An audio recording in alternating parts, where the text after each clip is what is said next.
नमस्ते सबैजनालाई। विशेष गरी आज हामीले यो सेवा विस्तार गरिसकेपछि यो मुटुको जाँच इकोकार्डियोग्राफी कुन बेलामा गरिन्छ र यो जाँच गरेपछि के उपलब्धि हुन्छ भन्ने कुरा सानो जानकारी लिएर आएको छु। यो जाँच चाहिँ बिरामीहरूले आफै डाइरेक्ट आएर डाक्टर साहब मेरो मुटुको भिडियो एक्सरे गरिदिनुहोस् भनेर त्यस्तो गरिँदैन। यो जाँच चाहिँ तपाईँको जाँच गराएको प्राइमेरी फिजिसियन जुन डाक्टर हुन्छ उहाँले प्रिस्क्राइब गरेपछि मात्रै गरिन्छ र यो जाँचहरू केही कन्डिसनमा डाक्टरले सामान्यतया प्रिस्क्राइब गर्नुहुन्छ। जस्तै अचानक धेरै छाती दुख्न बढ्यो भने, दम फुल्ने समस्या भयो भने, जिउभरि सुनेर आयो भने, अनि एक्सरे गर्दाखेरि कहिलेकाहीँ चाहिँ मुटुको साइज ठुलो देखियो भने चाहिँ प्रिस्क्राइब गरिन्छ।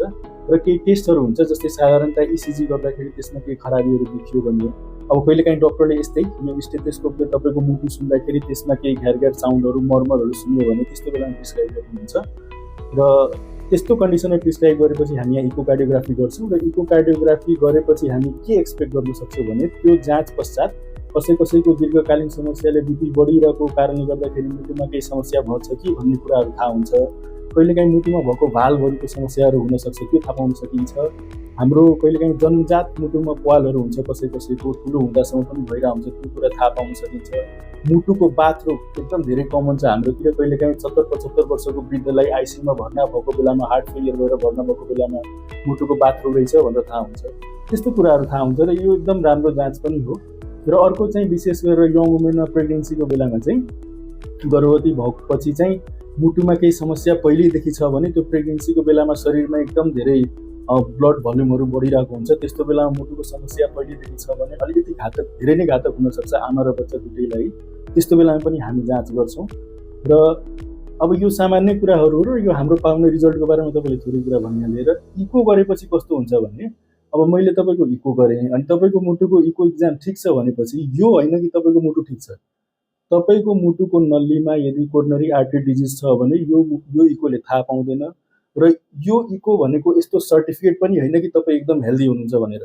र यो इकोकार्डियोग्राफीले जुन हामीले पहिला गर्ने जाँचहरू छ, इसिजी, लिपिड प्रोफाइल, यो सबैको यो विकल्प चाहिँ होइन। अब सामान्यतः मान्छेहरूले एकै बेर इको करा लेभल जाउँ, एकैचोटि इको गराइहालौँ भने कुरा थाहा अनि सबै कुरा क्लियर हुन्छ भन्नुहुन्छ, तर त्यो कुरा होइन।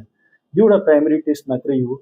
र यदि तपाईँलाई मुटुको समस्या बारम्बार आइरहेको छ भने यो इकोले मात्रै तपाईँलाई क्लियर गर्दैन। त्यस्तो बेलामा हामीले ट्रेडमिल टेस्टहरू गराउँछौँ, एन्जियोग्राफीहरू गराउँछौँ, फर्दर टेस्टहरू गराउनै पर्छ। त्यही भएर यो इकोलाई चाहिँ हामीले सीमित डक्टर प्रिस्क्रिप्सनमा मात्रै गर्ने हो र यसको फाइदाहरू एकदम सीमित नै छन्। एउटा राम्रो स्क्रिनिङ टेस्ट हो। यो गर्दाखेरि कुनै दुखाइ केही पनि हुँदैन। हामीले यो एउटा राम्रो वातावरणमा गर्छौँ। लुगाहरू चेस्टको एक्जामिनेसन हो, त्यसै अनुसारले प्रिपरेसन पनि गर्छौँ।